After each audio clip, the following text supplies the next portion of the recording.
because we are going to start to bring in digital labor into business for the first time.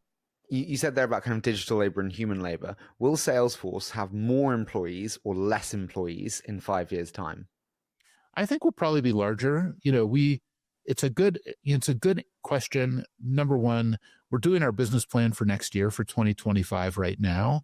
And we're not adding any more software engineers next year because we have increased the productivity this year with Agentforce and with other AI technology that we're using for our engineering teams by more than 30%, to the point where our engineering velocity is incredible. I can't believe what we're achieving in engineering. And then we will have less support engineers next year because we have an agentic layer. We'll have more salespeople next year because we need to really explain to everybody exactly the value that we can achieve with AI. So we will add another probably 1,000 to 2,000 salespeople in the short term. Mark, you're the master of sales. When you think about this agentic layer and what you're serving digital and human workers, how does pricing in SaaS change when you are pricing digital labor? Do we sell by seat, or does that change? Agentforce is consumption pricing. So you're being charging per conversation. The starting price is about $2 per conversation, and then it's negotiated based on volumes for customers. It's basically per user for humans, and it's per conversation for agents.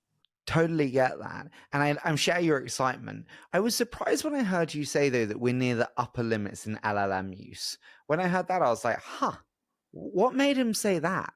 Well, if we look back, we're going down the road on a curvy road right now. Yeah. So I will just say that we look at what's happening with LLMs. That is very exciting. We've all had these great experiences with LLMs and what's happened, but we've had a lot of great experience with artificial intelligence in the last 60 years.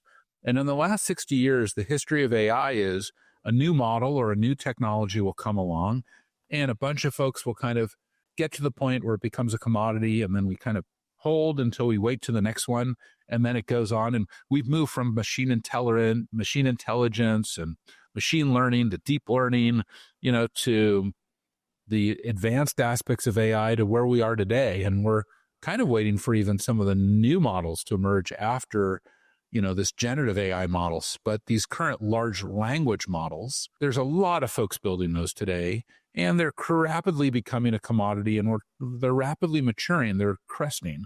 And that's not unusual in AI. AI kind of, you get a model and then you start to hit the upper limits of what's possible in that model. We have some of the best people in the industry working on these LLMs, but you can see that the growth rate and the maturation rate of those models has slowed because we're starting to commoditize them. Can you take me inside the internal discussion that you had at Salesforce of whether you should really invest in building out your own LLMs versus leveraging others in the commoditization of LLMs that we're seeing now? Well, 2 out of the top 5 models in the industry are Salesforce models. Salesforce builds a lot of models. We have a phenomenal AI team. We do great work.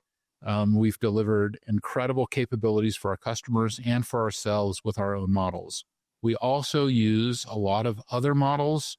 We change that on a regular basis, and we've invested in a lot of model companies, including Anthropic and Mistral and Cohere and many of them. Even personally, I've invested in many amazing models. I've invested in an incredible new next-gen model company from Fei Li, who ran AI at Stanford, or runs research for me at Salesforce. He's amazing.